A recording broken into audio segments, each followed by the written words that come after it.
Shalom saudaraku yang dikasihi oleh Tuhan Yesus Kristus. Mari kita sungguh-sungguh siapkan hati untuk masuk dalam doa syukur hari ini.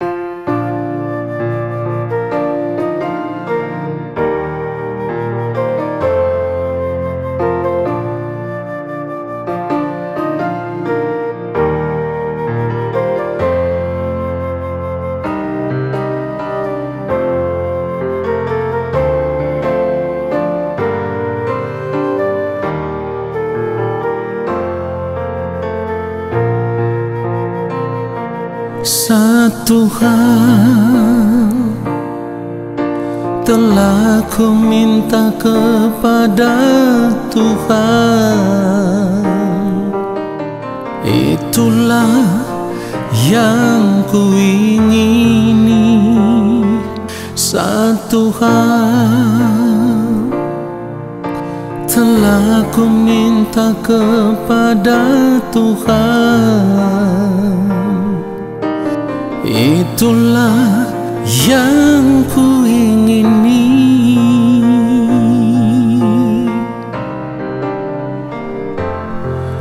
Diam di rumah Tuhan seumur hidupku, menyaksikan kemurahan Tuhan dan menikmati bait-Nya.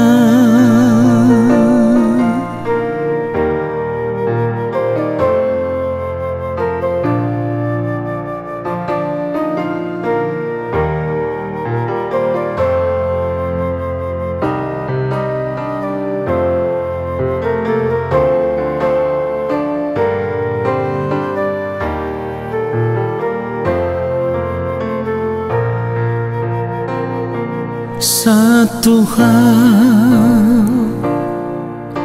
telah ku minta kepada Tuhan, itulah yang ku ingini. Satu hal telah ku minta kepada Tuhan, itulah yang ku ingini.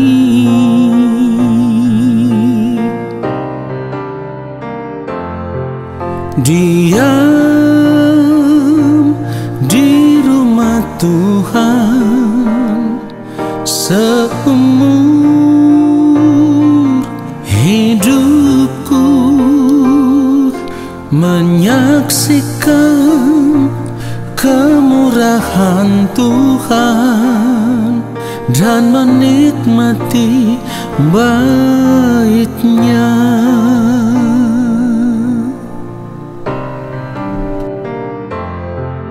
Diam di rumah Tuhan seumur hidupku, menyaksikan kemurahan Tuhan dan menikmati bait-Nya, dan menikmati bait-Nya,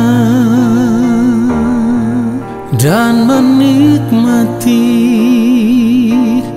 bait-Nya.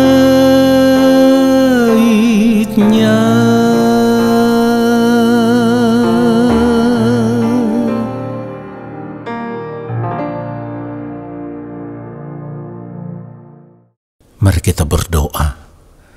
Yang Maha Kudus, Allah Bapa kami yang ada di dalam kerajaan sorga, kami membuka bejana hati kami untuk menerima kebenaran firman-Mu saat ini Tuhan, supaya hati kami, pikiran kami, bahkan seluruh kehidupan kami, biarlah dipenuhi dengan firman-Mu.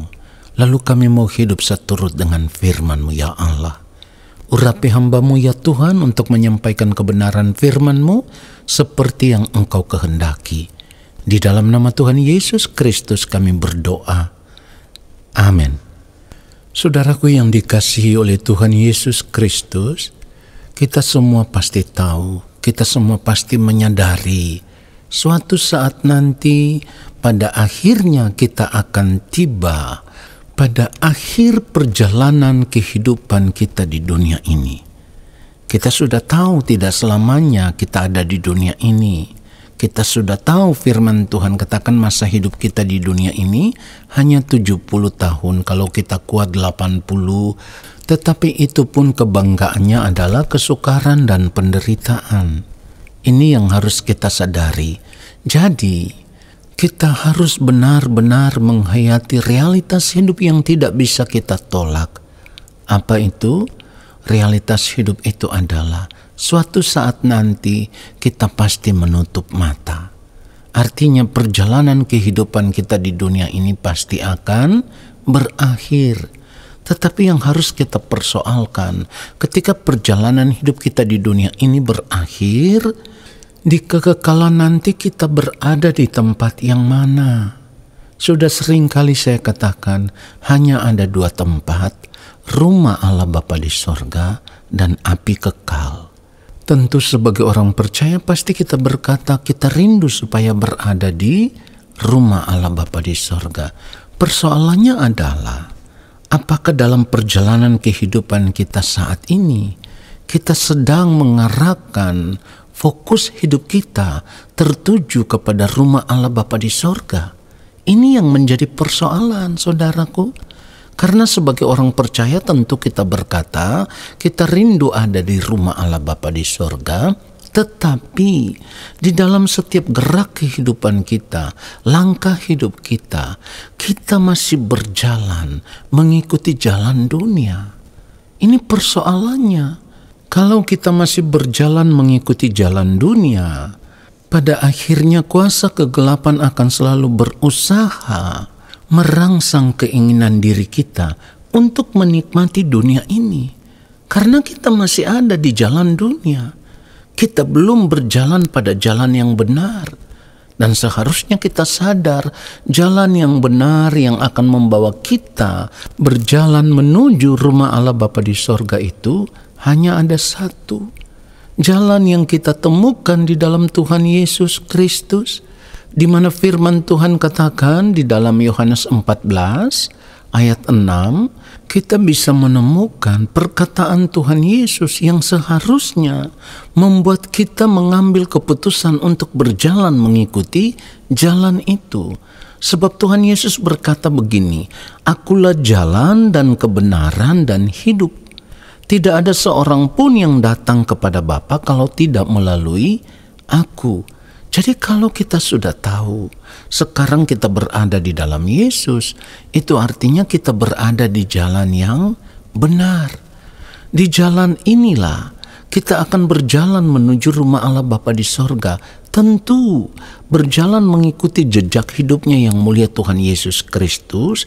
Lalu di sepanjang perjalanan hidup kita akan terus berjuang untuk menjaga kesucian dan kekudusan hidup kita, supaya arah jalan kita itu tetap ada di jalur yang benar. Sebab orang yang mau mengikuti jejak hidupnya yang mulia Tuhan Yesus Kristus, ia akan berjuang menjaga kesucian hidupnya, kekudusan hidupnya, kebenaran hidupnya, sama seperti Kristus. Jadi kalau kita tahu masa hidup kita di dunia ini hanya 70 tahun, itu yang firman Tuhan katakan, dan kalau kita kuat 80 tahun, maka kita harus berjuang, menghitung hari-hari hidup kita. Apa yang kita lakukan kita harus jaga supaya semua yang kita lakukan itu sepikiran, seperasaan dengan Allah Bapa di sorga. Inilah yang firman Tuhan maksudkan seperti yang ditulis di dalam Mazmur 90 ayat 12.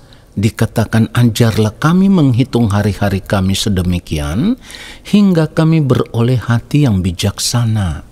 Saudara, kita harus memiliki hati yang bijaksana. Artinya, kalau kita sudah tahu kita berada di tengah-tengah kegelapan dunia, kalau kita sudah tahu iblis itu begitu licik, kuasa kegelapan itu begitu cerdik, selalu berusaha untuk menyeret kita untuk hidup menikmati dunia ini, maka kita harus memiliki hati yang bijaksana supaya kita bisa menetapkan keinginan hati kita untuk mengarahkan fokus hidup kita. Selama kita masih hidup ini, seluruh fokus hidup kita hanya diarahkan tertuju kepada Tuhan dan kerajaan-Nya.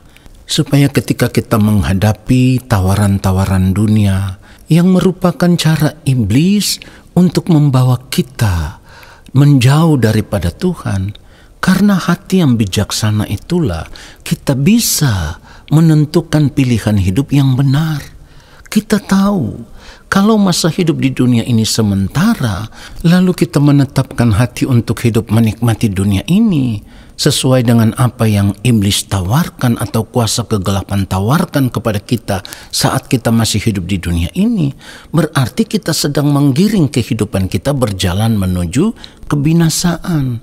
Nah, tetapi ketika kita benar-benar memiliki hati yang bijaksana, ketika kita melihat tawaran itu, kita mengerti benar tawaran-tawaran dunia ini adalah tipu daya iblis untuk memisahkan kita dari Tuhan. Pada akhirnya, kita akan menyadari segala sesuatu yang ada di dunia ini hanya sementara. Lalu kita mengarahkan fokus hidup kita. Kita hidup hanya untuk mengumpulkan harta di sorga. Dan itulah yang Tuhan Yesus ajarkan. Seperti yang ditulis di dalam Matius 6 ayat 20 dikatakan, tetapi kumpulkanlah bagimu harta di sorga. Di sorga ngengat dan karat tidak merusakannya, dan pencuri tidak membongkar serta mencurinya. Ini yang harus kita lakukan. Perhatikan itu saudaraku. Kenapa? Firman Tuhan katakan, kalau kita membaca ayatnya yang ke-21, karena di mana hartamu berada, di situ juga hatimu berada.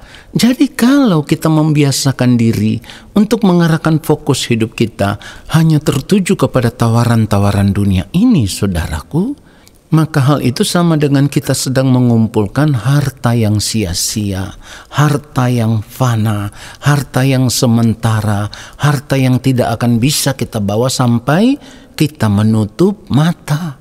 Perhatikan itu.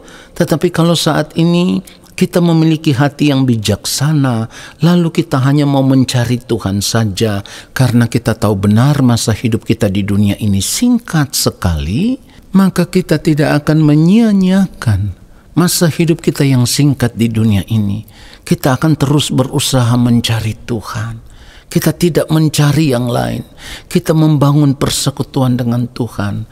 Firman Tuhan mengingatkan kita, carilah dahulu kerajaan Allah dan kebenarannya, maka semuanya itu akan ditambahkan kepadamu.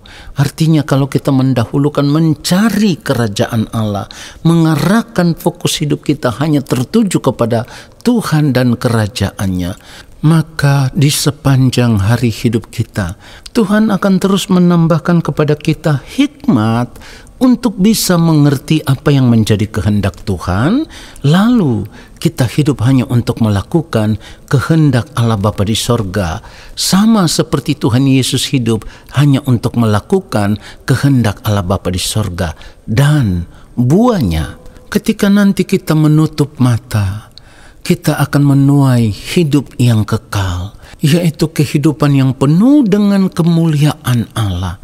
Kenapa kita harus menyadari akan hal ini, saudaraku?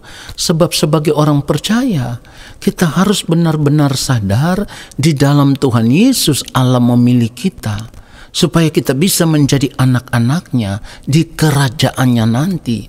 Oleh sebab itu, ketika kita masih hidup di dunia ini, di singkat waktu hidup di dunia ini, kita tidak boleh mengarahkan fokus hidup kita hanya untuk mencari perkara-perkara yang sia-sia, perkara-perkara yang sementara, perkara-perkara yang fana. Karena kalau kita mengarahkan fokus hidup kita hanya untuk pemenuhan kebutuhan jasmani, makan, minum, dan pakai, lalu kita menikmati hidup di dunia ini, Maka seperti yang firman Tuhan katakan di dalam Matius 6 ini, kalau kita membaca ayat 32, dikatakan semua itu dicari bangsa-bangsa yang tidak mengenal Allah. Akan tetapi Bapamu yang di sorga tahu bahwa kamu memerlukan semuanya itu. Saudara perhatikan itu. Jadi fokus hidup kita tidak boleh berubah. Kita harus benar-benar memiliki hati yang bijaksana, lalu kita mengarahkan fokus hidup kita hanya kepada tujuan hidup yang benar sebagai orang percaya, yaitu merindukan rumah Allah Bapa di sorga. Saudara perhatikan itu, kebenaran firman Tuhan ini seharusnya menyadarkan kita. Lalu kita merubah cara hidup kita, merubah cara pandang kita. Jangan lagi memandang dunia ini. Kita harus terus berjalan di dalam jalan kebenaran. Jalan yang sudah kita temukan di dalam Tuhan Yesus Kristus. Jalan yang akan membawa kita sampai pada akhirnya di ujung kehidupan kita nanti. Kita akan masuk pada kehidupan yang sesungguhnya, yaitu kehidupan yang kekal di dalam rumah Allah Bapa di sorga. Sebab jika tidak, saudaraku, maka hidup kita akan terpisah dari Allah. Dan ini yang sangat mengerikan, saudaraku. Biarlah kebenaran firman Tuhan ini memberkati kita semua. Amin. Mari kita berdoa. Bapa yang Maha Kudus, kami bersyukur untuk kebenaran firman-Mu yang terus menyadarkan kami, supaya kami mau terus mengarahkan fokus hidup kami kepada tujuan hidup kami yang sesungguhnya, ketika kami menyadari sungguh bahwa masa hidup kami di dunia ini hanya sementara, masa hidup kami di dunia ini singkat sekali. Oleh sebab itu Roh Kudus pimpin kami, supaya kami memiliki hati yang bijaksana, hati yang tidak tertarik lagi kepada tawaran-tawaran dunia ini, tetapi hati yang hanya merindukan Engkau saja ya Tuhan. Kami merindukan kerajaan-Mu ya Bapa. Terima kasih Bapa untuk firman-Mu yang menyadarkan kami. Lalu saat ini kami mengangkat tangan di hadapan Allah Bapa di sorga. Kami percaya Engkau akan menurunkan tangan dan memberkati hidup kami. Saudaraku, arahkanlah hatimu tertuju kepada Tuhan dan terimalah berkat-Nya. Segala berkat kasih karunia daripada Allah Bapa di sorga, rahmat cinta kasih dari Tuhan Yesus Kristus, di dalam persekutuan yang manis dengan Roh Allah yang kudus, turun atas kehidupanmu, menyertai langkah hidupmu, dan memberkati seluruh kehidupanmu, sekarang dan sampai selama-lamanya. Amin. Saudaraku, terima kasih sudah mengikuti doa syukur hari ini. Sampai jumpa dalam doa syukur besok hari. Tuhan Yesus memberkati kita semua. Shalom.